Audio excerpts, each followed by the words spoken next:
ফিরলাম বিরতির পর। প্রয়োজনীয় অনুমতি এবং পরিকাঠামো ছাড়াই কৈলাসহর পুর পরিষদ এবং পার্শ্ববর্তী গ্রামীণ এলাকাগুলিতে সেফটি ট্যাঙ্ক পরিষ্কার করার নামে আম জনতার পকেট কাটছে বহির্রাজ্য থেকে আগত কয়েকজন যুবক, এমনটাই অভিযোগ। 14ই ফেব্রুয়ারি অর্থাৎ গতকাল ঘটনার সত্যতা জানতে সেফটি ট্যাঙ্ক পরিষ্কার করার জন্য বহির্রাজ্য থেকে আগত দুটি গাড়িকে আটক করেছে কৈলাসহর পুর পরিষদ কর্তৃপক্ষ। এই ব্যাপারে আজ কৈলাসহর পুর পরিষদের চেয়ারপারসন চপলা রানী দেবরায় সাংবাদিক সম্মেলন করে জানান যে বিগত বেশ কয়েক মাস পূর্বে বহির্রাজ্য থেকে আসা কয়েকজন যুবক দুটি গাড়ি সহ কৈলাসহরে আসে এবং বৈধ অনুমতি ছাড়াই পুরো এলাকার বিভিন্ন বাড়ির সেফটি ট্যাঙ্ক পরিষ্কার করে। তারা তাদের মর্জি মতো টাকা আদায় করছে এই সেফটি ট্যাঙ্ক পরিষ্কার করার জন্য, এমনটাই অভিযোগ। লোকমুখে আমি শুনছি যে মাইকিং করছে, মাইকিং করে তারা মানুষের ট্যাঙ্কি পরিষ্কার করতেছে। মানুষ আমার কাছে কইতেছে 10,000, 12,000, 15,000, যার যার থেকে যেমন খুশি তেমন নিতে আছে।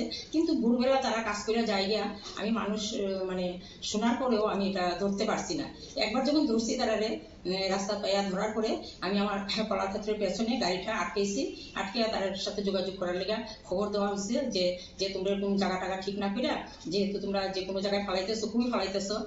তারা তখন আমার নির্দিষ্ট কোনো জায়গার কথা বুঝছে না যে এখনো ফালাইছি না, গাড়ি ট্যাঙ্কিতে আছে, আমরা একটা গাড়ি তুলছি।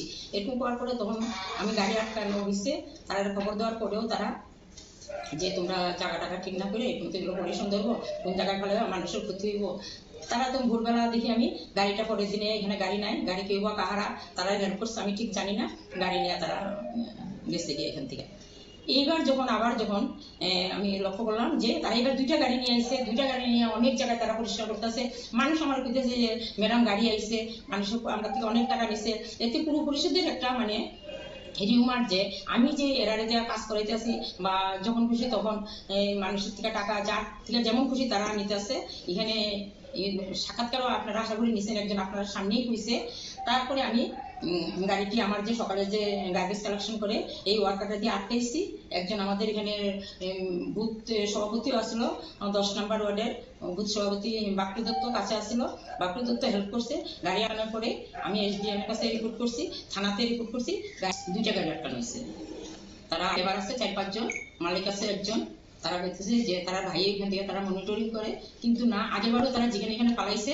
এতে আমার উপরে অনেক ইসে আইছে যে মানে যেটা যে আমি করাইতেছি কিন্তু এটা পলিউশনে এফেক্ট হইতেছে, আমার নামে অনেক রিউমারও হয়েছে। কিন্তু না, মূলত আমি এটা কিছু জানি না কিংবা কাহারা কেমনে কাজ করতেছে বা কার সাহায্যে তারা ঢুকছে, কে তারা হেল্প করতেছে, এটার লিগে আমি আজকে এই গাড়িগুলো আটকেছি।